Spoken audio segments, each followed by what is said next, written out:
Bom dia, boa tarde, boa noite pessoal. Meu nome é Lucas Kumura e eu sou membro da equipe de Python científico da ForCode. E hoje a gente vem para nossa primeira aula de Matplotlib. Tá, Lucas, mas o que é Matplotlib? Matplotlib, pessoal, assim como tudo que a gente estudou até agora, é uma biblioteca. Só que nesse caso é uma biblioteca para criação de visualizações estáticas, animadas e interativas em Python. Então ela é utilizada para visualizar dados e plotar gráficos. Além disso, ela oferece uma interface de programação orientada a objetos para incluir gráficos e aplicações usando toolkits de interface gráfica. Uma das funcionalidades mais importantes da Matplotlib é a sua capacidade de funcionar bem com muitos sistemas operacionais e backends gráficos. Então nessa aula basicamente eu vou ensinar vocês a criarem gráficos como esse, que está aparecendo aí no canto inferior da tela, e dar uma noção básica da biblioteca. Tranquilo, pessoal? Bora programar? O primeiro tópico que a gente vai abordar nessa aula vai ser sobre figuras e subplotagens, e para isso a gente vai usar essas funções que eu listei abaixo. Então, para ficar um pouco mais claro, a gente vai para o VS Code. Aqui no VS Code, a primeira coisa que a gente vai fazer vai ser importar as principais bibliotecas. Então, importei a Matplotlib e importei a NumPy. Vou rodar isso aqui. Rodei, beleza. A PetFigure, ela vai criar uma nova figura ou ativa uma figura existente. Então, você vai definir as propriedades da figura, ela vai adicionar subquadrantes a uma figura. E os principais parâmetros vão ser o none e o fixsize. Então eu vou rodar isso aqui, eu dei uns dados e vou pedir para ela plotar meu gráfico. Beleza, plotei meu gráfico. Aqui em PLT Figure eu posso mudar o tamanho, né, o size, então eu vou fazer 10 por 5, por exemplo, e quero mudar a cor desse fundo para pink, por exemplo. Aí eu vou rodar. Aí eu mudei aqui, mudei o tamanho, né, ficou menor, e eu mudei a cor desse fundo. Aí eu posso mudar a cor da linha, isso aqui a gente vai ver um pouco mais pra frente.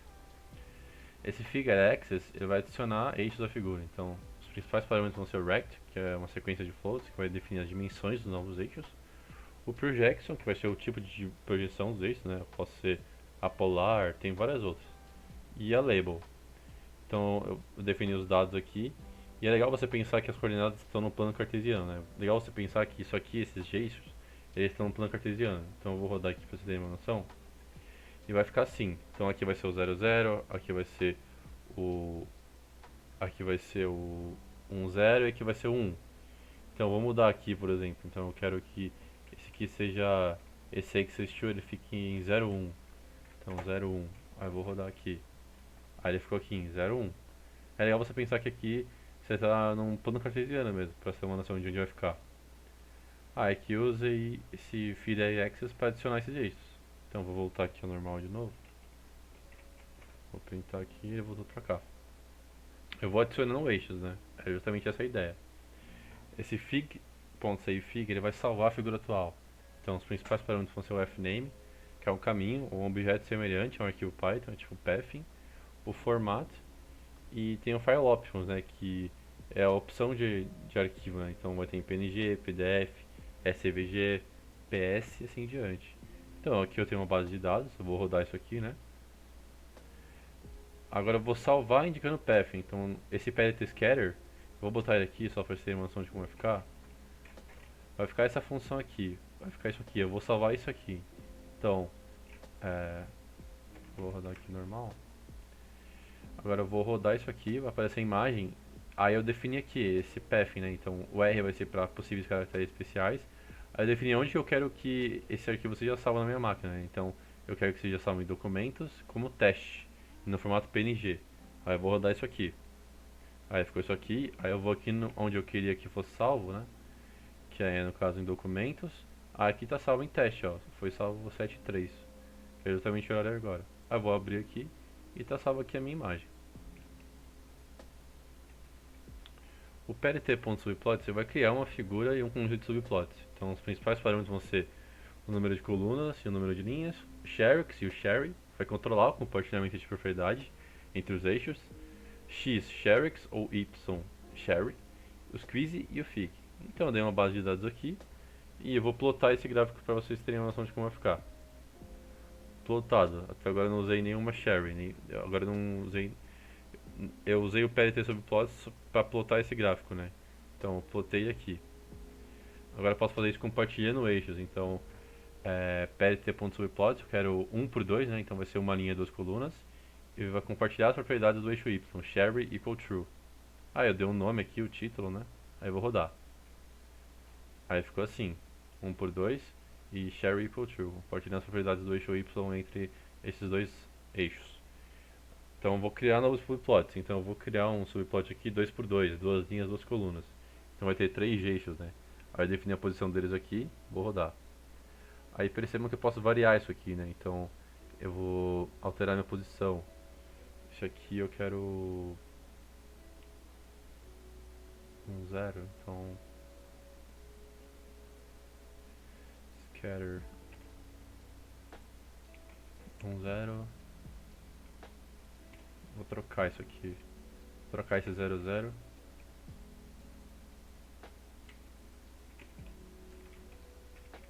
Percebam que vai trocar agora. Aqui eu mudei a posição, eu mudei aqui a localização. Aí eu posso compartilhar o eixo X com as colunas. 2 por 2, Sherix coluna, né? Compartilhando o eixo X. Aí compartilhei o eixo X com as colunas. Compartilhando o eixo Y com as linhas. Então, 2 por 2, Sherix equal row. Compartilhando o eixo Y com as linhas.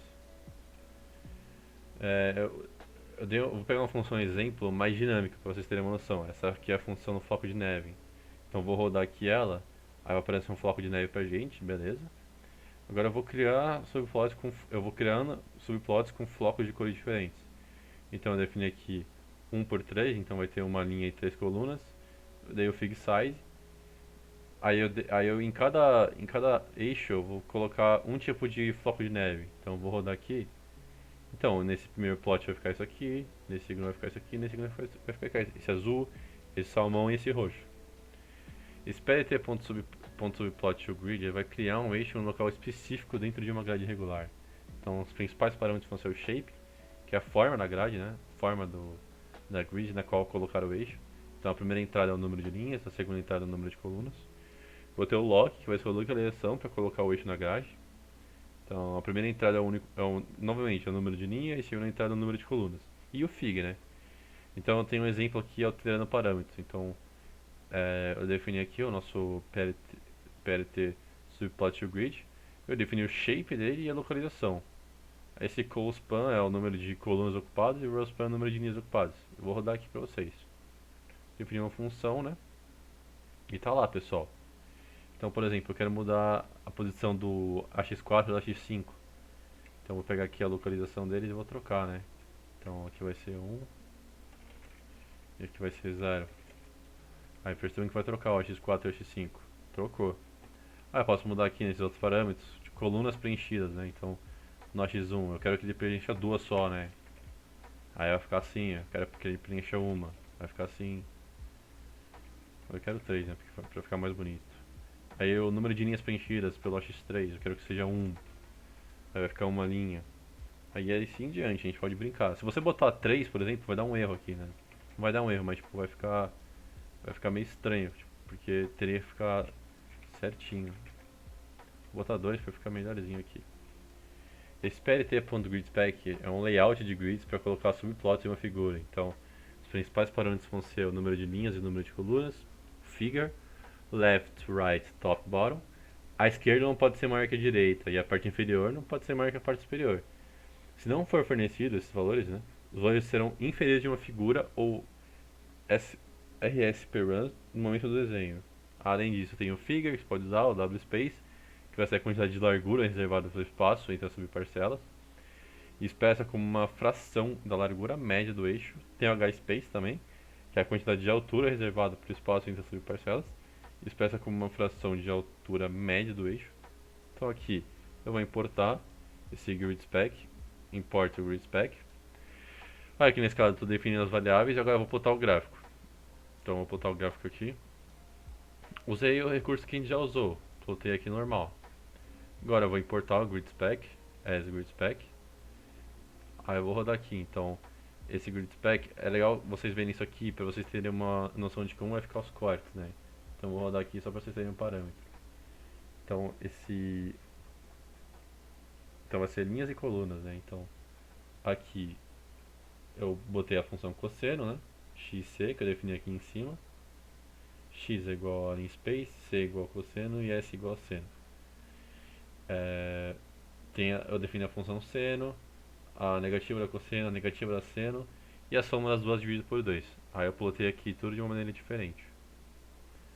Aí eu posso, por exemplo, mudar o que eu quiser. Você pode alterar, você pode mudar as posições, mas você tem que tomar cuidado com a alteração que você vai fazer, porque pode mudar a aparência do seu gráfico, né, dos gráficos que você plotou. Então isso aqui é legal para vocês terem uma noção, né? Então 0 é equivalente a -3, 1 é equivalente a -2.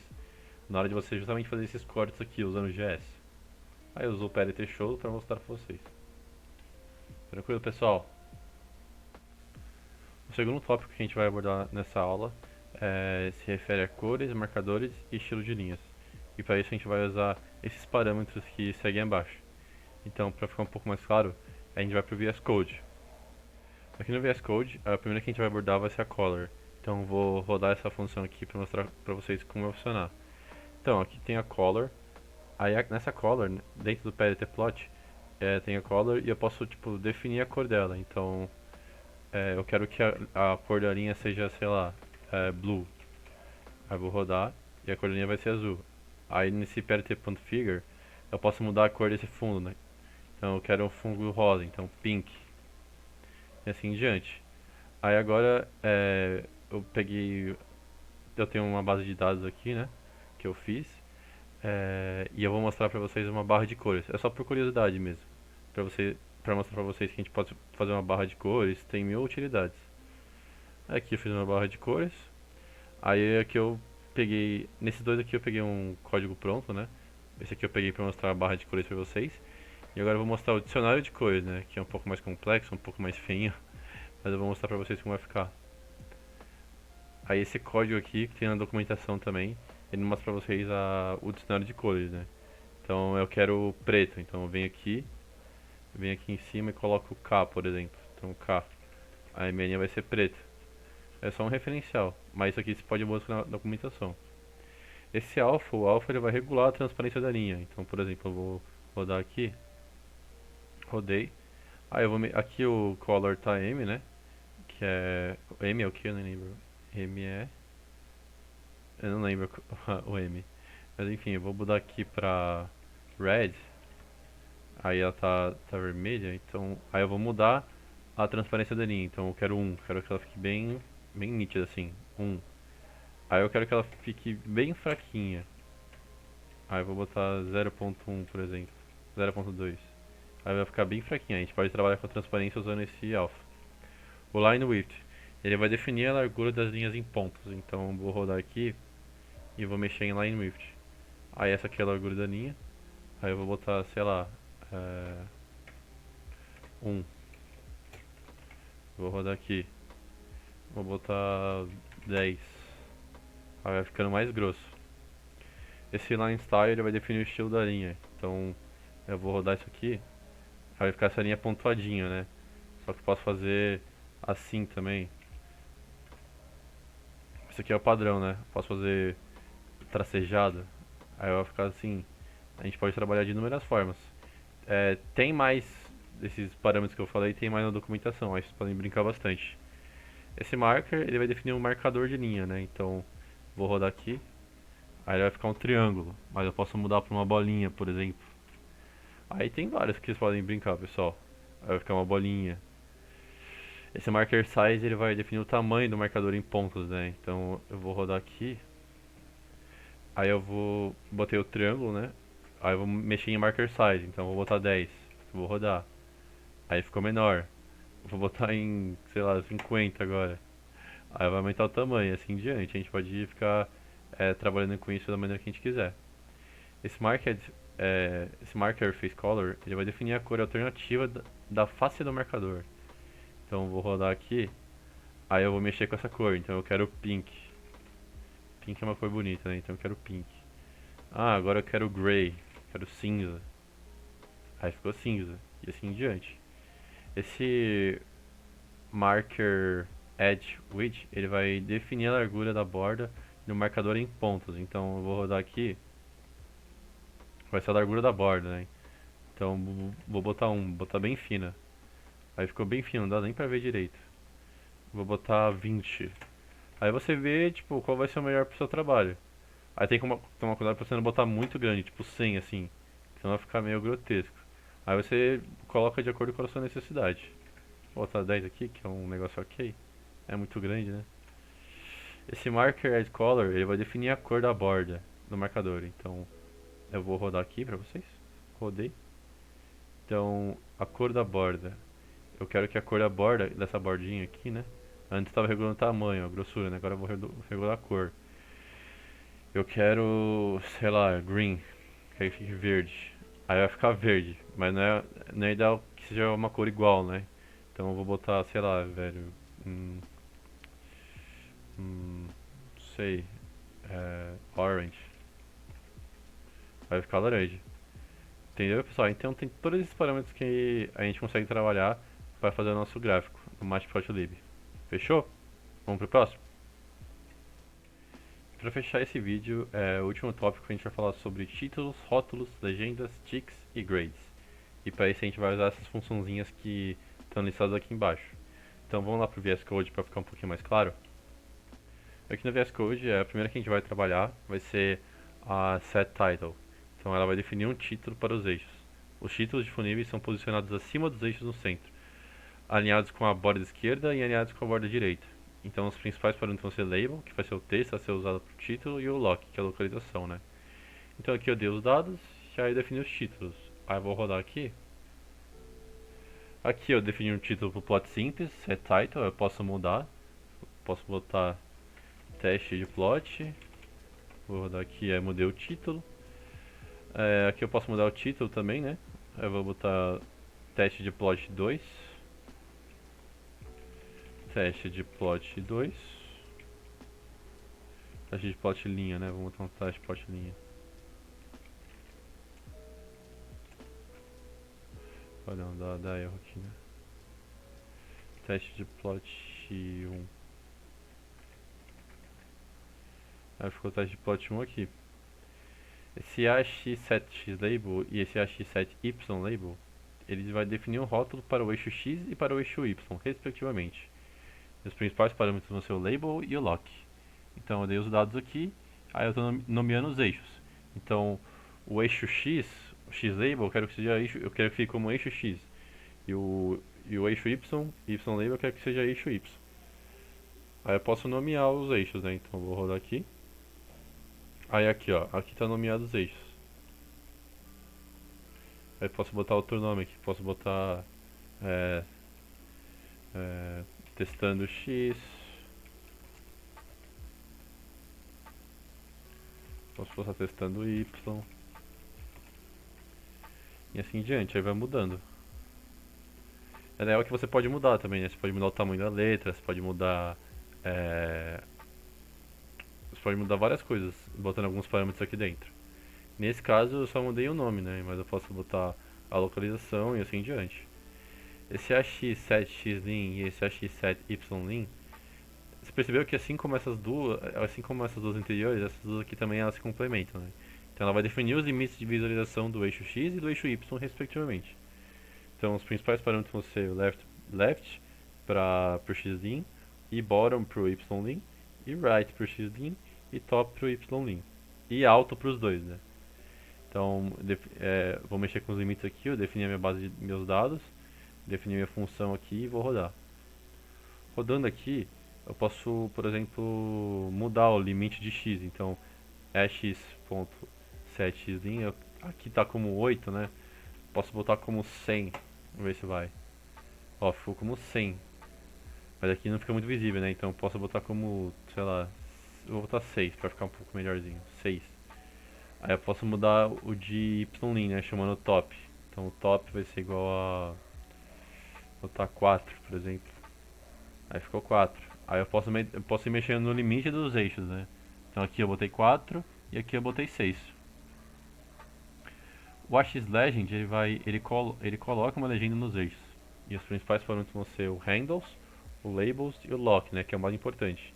Aí eu coloquei um bizuzinho pra vocês, para vocês terem uma noção, porque o lock é o mais importante, né? Então, o best vai ser a melhor posição que o sistema vai achar. Aí tem o upper right, upper left, que é semelhante a usar o código, né? Location code. Eu posso usar um ou upper right e dois ou upper left e assim em diante. Então eu dei os dados aqui, criei um plot. Aí eu vou botar um fundo, uma cor de fundo melhor e vou rodar aqui. Rodando, coloquei aqui ó, model length. Aí para mexer nessa posição eu posso vir aqui no, deixa eu achar aqui, nesse lock aqui, aí eu posso botar, sei lá, lower center, por exemplo, lower center. Aí eu vou rodar. Aí ele vai ficar mais para baixo no centro. Eu posso botar isso, ou eu posso botar o número que eu falei, né? Então eu vou botar lower, eu vou botar 7, que é o center right. Então eu vou botar um 7 aqui e vou rodar. Aí fica aqui, ó, centro à direita. Esse AX7XTix e esse AX7YTix, ele vai definir os valores presentes nos eixos. Então os principais parâmetros vão ser o labels, ticks e o minor. Só que a gente vai trabalhar mais especificamente com esses dois primeiros, né? O labels e os ticks. Então aqui eu usei os dados, aí eu printei aqui o meu, eu vou usar o plot para printar. Aí eu printei. Beleza, ficou assim. Eu defini o ticks como 3 e 4 e y-ticks como 4. Beleza. Agora eu posso nomear com outros valores, né? Esse 3 e 4, esse 1 e 4 eu posso substituir por outros valores. Então eu vou rodar aqui. No lugar de 3 e 4 eu vou botar A e B respectivamente. E no lugar de 1 e 4, 2y, eu vou botar C e D respectivamente. E vou rodar. Aí substitui aqui. O 3 por A, o 4 por B, 1 por C e o 4 por D. Aí eu posso trabalhar da maneira que eu quiser, pessoal. É bem legal isso aqui. Quando você quiser fazer alguma alteração no gráfico, no eixo do gráfico, né? Fica até legal para você usar. Esse ax.test ele vai adicionar texto aos eixos. E os principais parâmetros vão ser x e y, né? A posição que vai ficar o texto e o texto em si, né? Então eu dei uns dados aqui. Aí eu vou fazer um exemplo bem simples. Eu usei o parity scatter. Aí eu vou botar um texto aqui nessa posição 4, nessa posição 4, 5.5. Aí eu quero que esteja escrito pick point no centro. E nessa posição, na posição 2.2 e 1, quero que esteja escrito low point no centro também.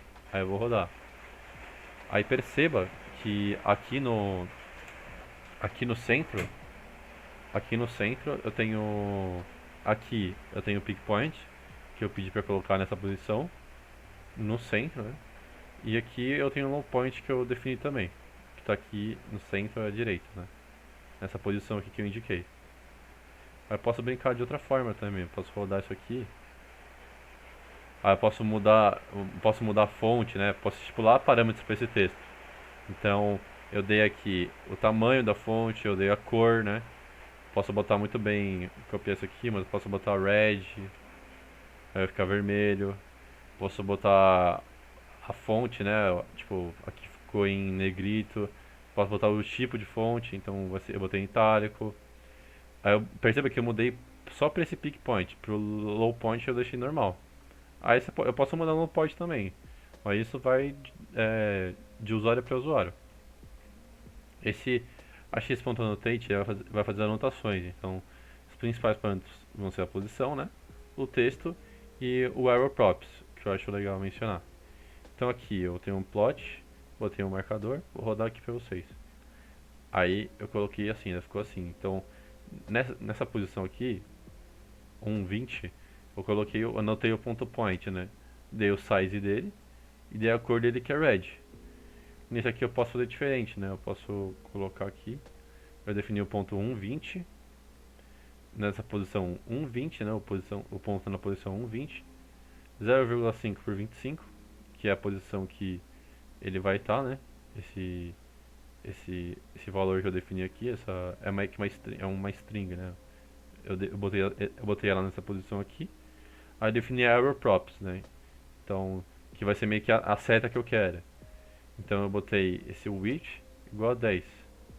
Aí eu posso brincar, né? Eu posso vir aqui, aí eu posso mudar. Nesse caso eu mudei para arrow style. Aqui eu usei o error props, aí defini essa reta padrão. Agora eu posso mudar. Aí vai ficar assim, arrow style, defini um arrow style, que aqui eu não defini. Aí eu defini isso aqui, ó. Dá pra você brincar de várias maneiras. Na documentação ele apresenta os tipos de seta diferentes. Aí eu vou botar fence aqui, só pra mostrar pra vocês como vai ficar. botar fence pra ver como vai ficar. Aí ficou fence. Aí a gente pode ir brincando. Esse XGrid ele vai configurar as linhas de grade. E os principais parâmetros que ele vai receber vão ser B, o width, que é a linha de grade para aplicar as alterações, e o axis, que é o eixo para aplicar as alterações. Então, mexendo em grid, eu vou rodar aqui. Então, mexendo em grid, vou rodar esses dois. Percebam que... deixa eu botar o contra aqui, deixa eu ver se... Não dá. Ó, eu vou... Nesse aqui, eu botei x.grid igual a true. Aí ficou essas linhas aqui.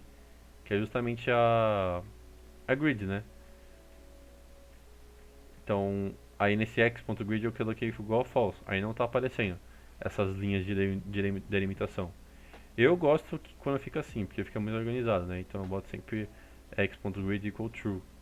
Mas aí vai de você, depende da aplicação que você for usar, né? Aí você pode trabalhar com esse xgrid, que é justamente ele vai configurar as linhas de grade, né? Esse grid são as grades, então eu posso configurar as linhas de grade usando true, false e outras coisas. Fechou, pessoal? Pessoal, por hoje era só. Eu gostaria de agradecer novamente a presença de vocês até o final. Eu sei que esse vídeo foi um pouquinho mais longo, mas o que importa é que a gente passou o conteúdo da maneira que a gente gostaria. Novamente, a gente abordou o conteúdo de uma maneira superficial, então eu recomendo que vocês busquem na documentação, botem em prática os conhecimentos com a lista de exercícios e tirem eventuais dúvidas com a gente pelo repositório no GitHub. Enfim, pessoal, eu espero vocês na próxima aula, ministrada pelo meu parceiro João, e espero que vocês gostem. Até, pessoal. Tchau, tchau.